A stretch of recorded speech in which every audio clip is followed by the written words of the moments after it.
Assalamualaikum warahmatullahi wabarakatuh. Selamat pagi anak-anakku kelas 4 di hari Senin yang luar biasa ini. Ketemu kembali dengan Pak Anwar di pembelajaran secara online atau belajar di rumah menggunakan media HP yang anak-anak pegang. Pagi hari ini kebetulan di jadwal kita adalah bahasa Indonesia. Yuk kita buka dan kita pelajari bersama pelajaran bahasa Indonesia di pertemuan pertama ini. Yakni kita akan membahas tentang gagasan pokok dalam teks atau mencari sebuah ide dari sebuah bacaan atau kalimat. Oke, anak-anak bisa dipelajari juga di bukunya masing-masing. Bahwasanya nanti tujuan pembelajaran kali ini, nanti setelah anak-anak belajar materi ini nanti diharapkan anak-anak mampu menemukan sebuah informasi penting dalam sebuah teks atau bacaan. Yang pertama, yang kedua, menemukan gagasan pokok dalam teks. Jadi dalam nanti teks ada poin-poinnya. Kemudian anak nanti juga mampu menuliskan gagasan tersebut dalam sebuah kalimat. Itu gambaran awal daripada pembelajaran kita hari ini. Yang pertama yang akan kita bahas yaitu tentang menemukan informasi penting dalam sebuah teks. Anak-anak tentunya selama ini sudah sering membaca sebuah bacaan atau membaca sebuah informasi atau membaca sebuah berita.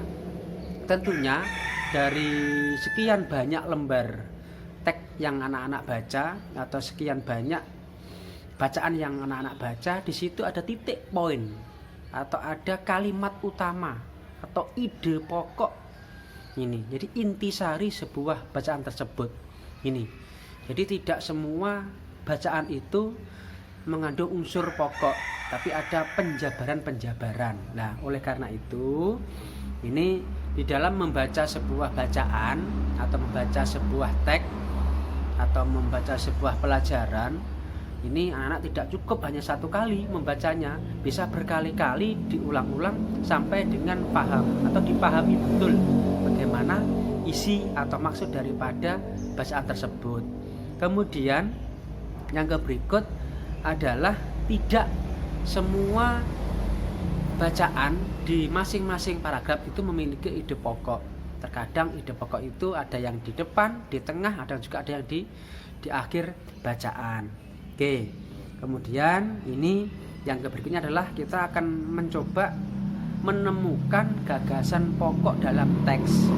Nah, ini apa itu gagasan pokok atau ide pokok itu apa? Jadi gagasan pokok adalah gagasan yang terdapat di dalam sebuah kalimat utama. Jadi intisari dari sebuah bacaan itu sendiri. Nah, nama lain dari gagasan pokok itu adalah ide pokok, ide utama atau gagasan utama. Ini.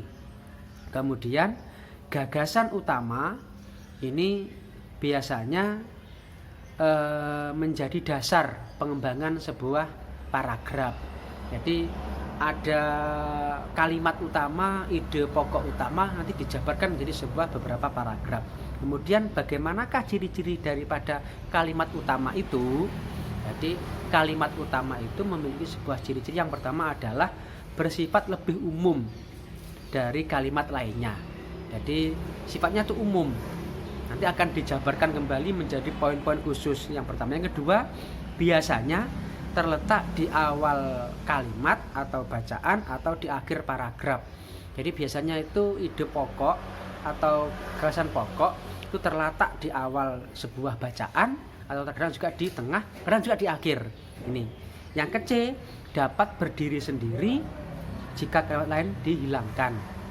Jadi ide pokok itu sama dengan kalimat inti yang nanti dijabarkan menjadi beberapa macam. Contoh, kalau kita dulu pernah belajar juga tentang kalimat, ada mungkin kata dasar umum atau kata khusus itu. Kemudian juga di dalam bacaan ini, bacaan itu gagasan pendukung Jadi ini. Jadi setelah tadi ada gagasan utama, ada gagasan pendukung. Gagasan pendukung adalah gagasan yang berfungsi memperjelas daripada gagasan utama. Jadi kalau ada kalimat pokok, ada kalimat pendukung. Jadi ada gagasan pokok, ada gagasan pendukung. Lah, gagasan pendukung ini berfungsi untuk apa ya? Menjabarkan lebih detail lagi apa itu gagasan utama. Oke, gagasan pendukung bisa berupa contoh-contoh dan bukti-bukti. Ini data-data atau fakta dan juga beberapa penjabaran yang lebih detail. Jadi pendukung. Jadi gagasan pendukung itu menjabarkan daripada gagasan utama tadi. Lah, kemudian gagasan pendukung ini memiliki sebuah ciri-ciri juga. Yang pertama adalah bersifat khusus dari kalimat lainnya karena menjabarkan, mendetailkan. Kemudian biasanya terletak di awal atau biasanya ini berupa contoh data. Jadi mohon maaf, jadi terkadang yang namanya gagasan pendukung ini lebih kepada penjelasan rinci, mungkin data. Contoh mungkin kalau ada mungkin namanya adalah si fulan. Si fulan ini adalah kalimat utamanya atau kata utamanya adalah mungkin si fulan.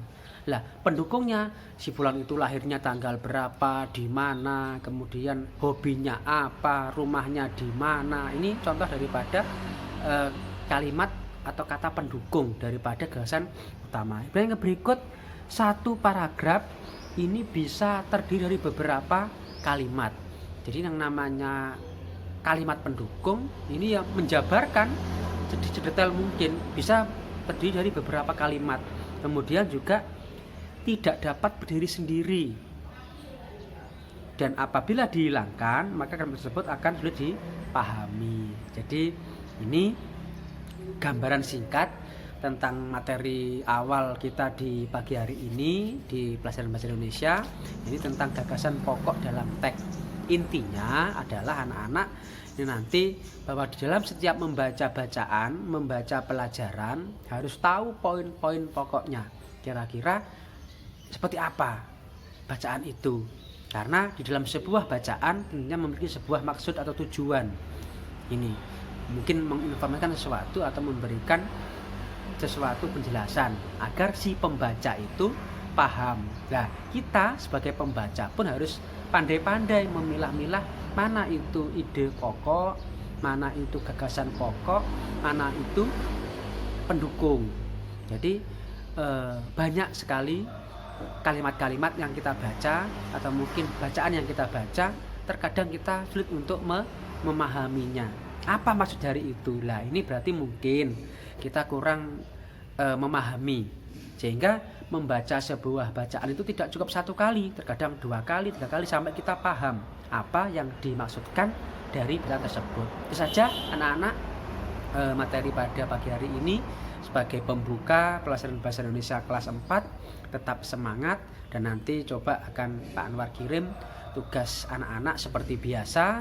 Dan juga terima kasih Bapak Ibu wali murid yang telah setia mendampingi anak-anak untuk belajar di rumah.